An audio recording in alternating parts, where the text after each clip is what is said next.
Olá, querido jovem adventista, seja bem-vindo a mais um estudo da lição Jovem Fidelidade. Aqui, gente, olha só, hoje já é dia 5 de fevereiro. Outro dia a gente começou essa lição, ó, outro dia a gente estava lá com Deus, sustentando tudo, depois Caim e Abel. E olha, a gente já passeou por Gênesis, já estamos em Gênesis 28, Jacó.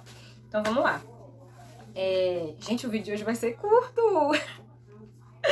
O vídeo de hoje vai ser curto porque é só um spoilerzinho da lição da semana, porque se eu for contar tudo, né, aí eu vou fazer a lição da semana toda só no domingo. Mas, complemento de hoje, voltamos com o nosso queridinho Patriarcas e Profetas, porque o Gênesis até a vida de Davi, até a morte de Davi tá nesse livro aqui. Então, voltamos com o queridinho. E o texto base dessa semana tá lá em Gênesis 28. E aquela dica que eu já dei pra você, que quando a gente estuda a Bíblia, a gente precisa entender todo o contexto. Então, a gente lê o capítulo inteiro. Se necessário, pra gente entender melhor, tira tempo pra ler o capítulo anterior e o capítulo seguinte, pra ter uma noção do que tá acontecendo ali. Pra ter uma noção maior, espírito de profecia, meu filho. Não tem outro jeito, não. É o Espírito Santo mesmo. Então, o capítulo 28 vai falar ali da fuga de Jacó e o sonho, né, em Betel. E aí eu já trouxe para vocês aqui o complemento com o capítulo 17, que eu vou deixar o link aqui na descrição do vídeo para você estudar esse capítulo, tá bom? E aí o que acontece? Jacó estava ameaçado de morte, né? Porque você sabe que ele fez uma cagadinha tomando a bênção da primogenitura e ele estava ameaçado de morte por Esaú, saiu da casa do pai fugido, desesperado, jurado de morte mesmo. Só que Isaac havia abençoado Jacó. Então, ele saiu fugitivo, mas a bênção do pai estava acompanhando ele. E aí, todas as promessas do concerto foram renovadas e tudo mais, e ele partiu, né, da terra dos pais, e ele começou a passar por lugares onde haviam tribos muito selvagens. Ele estava com remorso. Tem uma parte no capítulo que fala que ele evitava os homens porque ele tinha medo de que qualquer pista fosse deixada sobre ele e Esaú viesse ao encontro dele para matá-lo. Então, assim, gente, ele saiu no pânico. Ele saiu no pânico. Mas Deus não o abandonou, né? Vou fazer a leitura aqui de algumas frases, alguns trechos aqui para vocês, tá? Porque o principal que eu quero trazer para vocês hoje é o significado do sonho de Jacó. Beleza? Que na verdade já é um pouquinho da lição de amanhã, mas não tem problema, eu quero falar hoje, então eu já vou falar. Pra você já ter noção, porque tem muita gente que nem sabe qual era o significado da escada e tudo mais, qual era o simbolismo, né? Então, olha só. Deus não abandonou Jacó. A sua misericórdia ainda se estendia a seu servo que estava errante e sem confiança. O Senhor revelou precisamente o que Jacó necessitava, um salvador. Por quê? Porque Jacó tinha pecado e ele precisava de um salvador que o perdoasse, né? O coração dele estava assim, né? Aquele remorso, aquela angústia pelo que ele tinha feito. Ele sabia que ele tinha errado, mas ele estava disposto, ele estava arrependido. Ele estava com remorso e tudo mais, ele fugiu com esse remorso, mas naquele momento ali do sonho, ele confessou o seu pecado e se arrependeu. Foi por isso que o sonho aconteceu, sabe? O sonho foi uma resposta de Deus ao arrependimento de Jacó. E aí, ele precisava, assim, de uma confirmação de que Deus estava com ele, que ele não havia sido deixado à própria míngua, e o coração dele se encheu de gratidão quando ele entendeu que Deus não havia abandonado ele e que ele não havia sido rejeitado pelo Deus de seus pais. Olha só.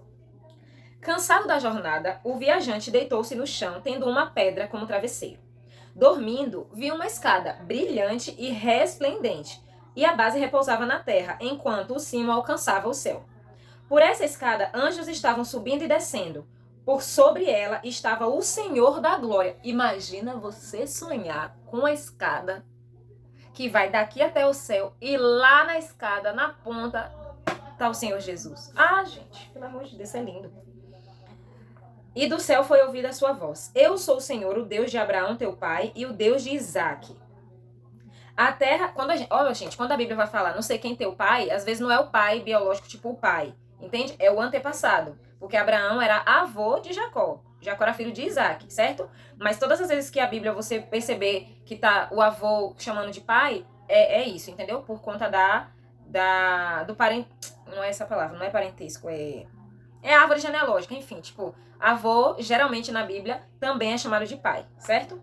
Principalmente porque Abraão, na verdade, é chamado de o pai da fé. Então é o pai de todas as nações, porque por meio dele seriam benditas todas as famílias da terra. Então Abraão é nosso pai também, tá? Eu sou o Senhor, o Deus de Abraão, teu pai, o Deus de Isaac.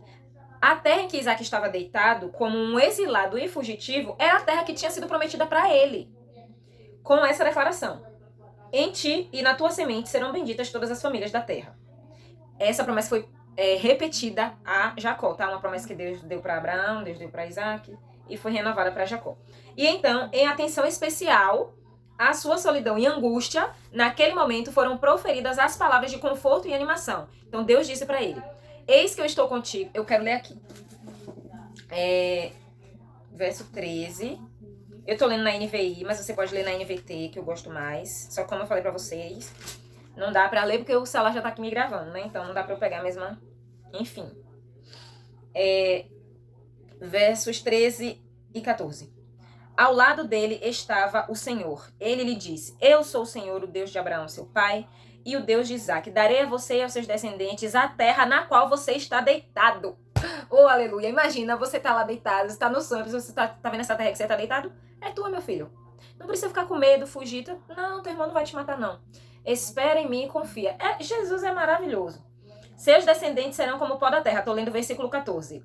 E se espalharão para o oeste, para o leste, para o norte e para o sul. Todos os povos da terra serão abençoados por meio de você e da sua descendência. Estou com você, cuidarei de você onde quer que você vá. E eu trarei de volta essa terra. Eu não deixarei você enquanto não fizer o que eu lhe prometi.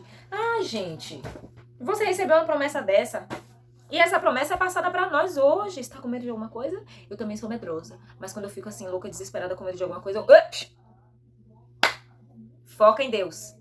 Ele prometeu, ele vai cumprir. Para de loucura. Eu faço isso comigo, com as outras pessoas não. Eu faço isso comigo. Comigo, eu lá na frente do espelho. Falei, mulher, para de maluquice.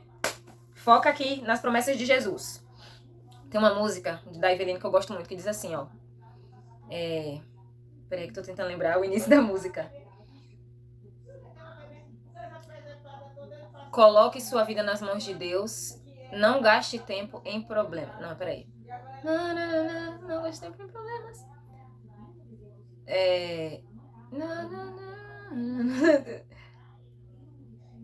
Não gaste tempo em problemas, confie em seu grande poder. Eu não tô lembrando agora exatamente, mas qualquer coisa eu vou deixar a letra aqui pra vocês no vídeo, tá? Porque é uma música muito linda. É que eu não tô conseguindo lembrar agora o início, porque eu tô focada aqui no capítulo, mas eu vou deixar a letra aqui pra vocês. Enfim, o resultado final do que eu quero... O resultado final é redundância, tá, gente? O que eu tô querendo dizer é que a gente não pode focar no problema, a gente precisa focar nas promessas que Deus nos faz, né? E sim, é muito difícil não focar no problema, porque quando ele vem, ele assusta a gente não sabe como resolver, e é por isso mesmo que a gente tem que entregar pra Deus. Eu sou uma pessoa extremamente ansiosa, e eu, sabe? Mas o Espírito Santo tem falado muito comigo com relação a isso. Coloque seus olhos, coloque a sua mente em Deus, entregue os seus problemas a Ele, entregue, na verdade, a vida a Ele, porque até os problemas que vierem, Ele vai resolver. Então, vamos lá, prosseguir. Deus deu a ele a promessa, disse, meu filho, isso aí onde você está deitado é tudo teu, viu? Então, não tenha medo, não, porque eu não vou te abandonar enquanto eu não fizer o que eu te prometi. Recebe essa palavra aí, viu, irmão? Recebe, porque Deus não vai te abandonar enquanto Ele não fizer o que Ele prometeu a você. É você que abandona Cristo. Jesus não abandona ninguém, viu? Então, se não aconteceu na sua vida o que Deus prometeu, é porque você está atrapalhando os planos dele. Embora Jó 42 diz que os planos do Senhor não podem ser frustrados, ele é todo poderoso, porém ele é um Deus educado. Ele quer transformar a tua vida, mas se tu não der espaço, meu filho, aí fica difícil, né? Mas enfim, voltando aqui para a vida de Jacó, por que Deus deu essa palavra a Jacó? Por que Deus deu esse sonho a Jacó? Porque ele já anteveu o futuro e ele já sabia de todas as influências que iriam cercar a vida de Jacó. Por quê? Porque ele iria se infiltrar em locais idólatras. Ontem a gente falou sobre isso. Ontem não. Ontem o que, gente? Quinta-feira a gente falou sobre Salomão e as influências idólatras, né? Lembra que Abraão, quando Deus disse, sai da tua terra, da tua parentela, é porque ele estava no meio do povo idólatra. E Deus precisava ensinar algumas lições espirituais para ele, que dentro da idolatria, daquela bagunça ali, ele não ia aprender, né? Então Deus confirma essa promessa, repete a promessa a Jacó, porque ele já sabia as más influências e os perigos que ele seria exposto. Então, Deus vai lá e mostra para ele qual era Gente, Deus revelou a Jacó o plano da redenção. Ele não revelou o plano completo. O Espírito de profecia vai dizer que Deus não revelou o plano da salvação completo, mas apenas aquilo que ele precisava compreender. Então, olha só. Nesta visão, o plano da redenção foi apresentado a Jacó, não completamente, mas nas partes que para ele eram essenciais naquela ocasião. Que ocasião? A ocasião do desespero, da fuga, do exílio, porque ele se isolou de todos ele mesmo, entendeu? Porque ele não buscava a companhia das pessoas, porque ele tinha medo de deixar pista, um rastro, e Esaú chegar lá e matar, acabar com a vida dele. Então, Deus revelou a ele as partes que eram essenciais para ele compreender. A escada mística que fora revelada no sonho era a mesma a que Cristo se referiu quando ele falou com Natanael, lá em João, dizendo assim: vereis o céu aberto e os anjos de Deus subindo e descendo sobre o Filho do Homem. Até o tempo da rebelião do homem contra o governo de Deus, tinha havido livre comunicação entre Deus e o homem. Até o tempo da rebelião do homem contra o governo de Deus. Vocês se lembram que antes de Adão e Eva pecarem, Jesus estava no Jardim do Éden, andando com eles e se comunicando com eles. Se eu não falei isso pra vocês, eu tô falando agora, mas acho que eu já citei sobre isso. Lá, quando a gente foi falar de Caim e Abel, tudo mais que eu fui falar do início, de como foi que o pecado entrou no mundo. Mas se eu não lembrei, tá aqui nesse livro também, tá? Jesus, ele caminhava com Adão e Eva, Jesus sempre visitava Adão e Eva ao final do dia e tudo mais. Então, era frequente a comunicação entre Deus e o ser humano. Mas depois que Adão e Eva pecaram, essa barreira foi colocada aí. E o que é que iria quebrar essa barreira? O sacrifício de Jesus. Então, o pecado de Adão e Eva separou a terra do céu. Lembra que a escada que Jacó viu começava aqui e ia até o céu? O pecado de Adão e Eva separou a terra do céu, de modo que o homem não podia ter comunhão com seu Criador. Todavia, o mundo não foi deixado em uma solitária desesperança. Porque Deus não criou o homem para pecar e depois do pecado virar uma miséria. Não. Ele criou o homem para ser perfeito, para ser representante da sua graça, do seu amor, do seu caráter. Mas antes que o homem pecasse, o plano da redenção já estava estabelecido. Porque e se o homem pecar, a gente precisa ter alguma solução. E a solução é Cristo. A escada representa Jesus, o meio designado para a comunicação. Então, o abismo que existia entre o ser humano e Deus, esse abismo não existe mais depois que Jesus veio aqui ao mundo e morreu. Ele fez a reconexão, ele religou o homem com Deus. É pelos méritos de Cristo que hoje nós podemos nos achegar ao trono da graça e falar com Deus o Pai. E nos comunicarmos também com o Espírito Santo. Gente, o Espírito Santo tá me falando muito para gravar um vídeo sobre essa questão da comunicação com ele. Porque esta semana eu vivi situações em que eu ouvi o Espírito Santo e eu sabia que era ele. E eu fiz. E depois, nossa. Enfim, eu ainda vou gravar. Eu não sei se essa semana, porque eu tenho que conciliar tudo isso. Gente, primeira semana de aula. Então tá uma loucura, porque é muita coisa pra dar conta. Ano letivo já começou. E eu preciso, conciliar, gravar vídeo, gravar outros vídeos além dos vídeos da lição, trabalhar, faculdade. Vai dar tudo certo, eu não vou estudar porque o Espírito Santo está comigo. A escada representa Jesus, que é o meio designado para a comunicação. Eu disse que o vídeo ia ser curto, mas não vai. É porque o último vídeo que eu fiz, acho que deu uns 26 minutos, mas esse vai dar menos de 20. Não houvesse Jesus com seus próprios méritos estabelecido uma passagem através do abismo que o pecado efetuou, e os anjos ministradores não podiam ter comunhão com o homem decaído. Cristo liga o homem em sua fraqueza e desamparo à fonte do poder infinito. Cristo veio ligar o homem na sua fraqueza, eu na minha fraqueza, posso ser ligada à fonte do poder infinito por meio de Jesus Cristo. Gente, isso é maravilhoso? Isso é maravilhoso! E tem gente que rejeita isso.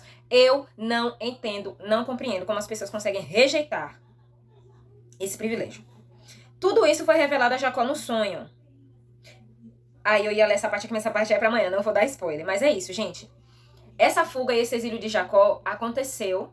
E quando ele estava num momento de maior desesperança, de maior desespero, de angústia profunda, o Senhor se revela a ele para lembrá-lo, primeiro, que ele era escolhido de Deus, que ele era amado do Pai, não do pai só Isaac, mas do Deus Pai, que a bênção do pai Isaac o acompanhava e que a terra onde ele estava havia sido prometida para toda a sua posteridade, para os seus antepassados e para a sua posteridade. Então ele não precisava temer, porque o Deus que ele achava que o havia abandonado, não o havia abandonado, mesmo ele tendo errado, porque ele foi humilde para confessar o seu pecado e pedir auxílio de Deus, pedir socorro a Deus. E, gente, Jesus é maravilhoso. Olha, a lição dessa semana, a lição de hoje, diz que nós vamos entender a jornada de Abraão, de Jacó. E tem uma partezinha aqui que fala sobre o estudante universitário, né, e tudo mais. E aí diz assim que ele sentiu, na história que conta aqui na lição, ele sentiu a presença calorosa de Deus, enquanto a fé dele tomava conta das promessas divinas. E ele disse, Abraão já morreu, mas as promessas de Deus são para todos. Então, Abraão já tinha recebido as promessas, Isaac já tinha recebido as promessas, Jacó já tinha recebido as promessas, porém, pela própria consequência do seu erro de tomar a bênção da primogenitura, ele sabia que estava errado, ele se desesperou e ele esqueceu das promessas de Deus e ele achou que Deus o abandonaria e ele queria se exilar de tudo e de todos porque ele realmente estava se sentindo desamparado. Mas o Senhor não o abandonou. O Senhor não nos abandona. Eu não sei se você está passando por algum momento, eu não ia falar isso não, mas o Espírito Santo mandou falar. Eu não sei se você está passando por algum momento em que você esteja se sentindo como Jacó, mas que você não tem a possibilidade de fugir para nenhum lugar, nem se isolar para lugares distantes, mas às vezes você está isolado na sua própria casa, às vezes no seu ambiente de trabalho, às vezes em qualquer outro lugar. Deus, ele não abandonou você. Eu não sei se isso já passou pela sua cabeça em algum momento, já passou pela minha em alguns momentos, mas a palavra do Senhor e pessoas usadas por Deus vieram me lembrar disso. Então, se você, assim como Jacó, está arrependido ou ainda não chegou ao arrependimento, mas está com remorso de alguma coisa, confessa o teu pecado ao Senhor, não precisa contar para as pessoas. Confessa o teu pecado ao Senhor, ele vai te perdoar. Ele vai trazer ao seu coração a certeza de que você é amado do Pai. Se ninguém nunca disse que ama você, você é amado do Pai. Você é cuidado por Deus, você é protegido, você é amparado. Os anjos do Senhor estão ao teu redor. Mesmo que muitas pessoas possam te desejar o mal, os anjos do Senhor estão a te proteger. A bênção do Senhor acompanha todos os seus filhos. E se você errou, Deus tem perdão para você. Assim como Deus perdoa a Jacó, assim como Deus me perdoa, como perdoa a todos aqueles que se achegam a Ele. Não se sinta desesperado. Não pense que Deus te abandonou ou que Ele não existe. Jamais deixe de acreditar no amor de Jesus. Se você deixou de acreditar no amor das pessoas, não desacredite do amor de Jesus, porque ele é real, ele ama você, ele quer transformar a tua vida, por isso dê espaço para que Jesus entre no seu coração e faça morada, não apenas na sua casa, mas em seu ser, em seu interior, tá bom? Isso foi o que o Espírito Santo mandou eu dizer para você. Eu não tinha planejado falar isso porque eu só queria falar de Jacó, mas Deus disse que era para dizer porque talvez alguém precise escutar isso, talvez uma pessoa esteja passando por isso e precise ouvir. Então que Deus seja louvado pela sua palavra, que o Espírito Santo continue nos trazendo o entendimento que nós necessitamos para nos aprofundarmos cada vez mais e tirarmos lições para a nossa vida, para nos fortalecer e fortalecer outras pessoas. Compartilhe esse vídeo com a tua classe e até amanhã. Tchau!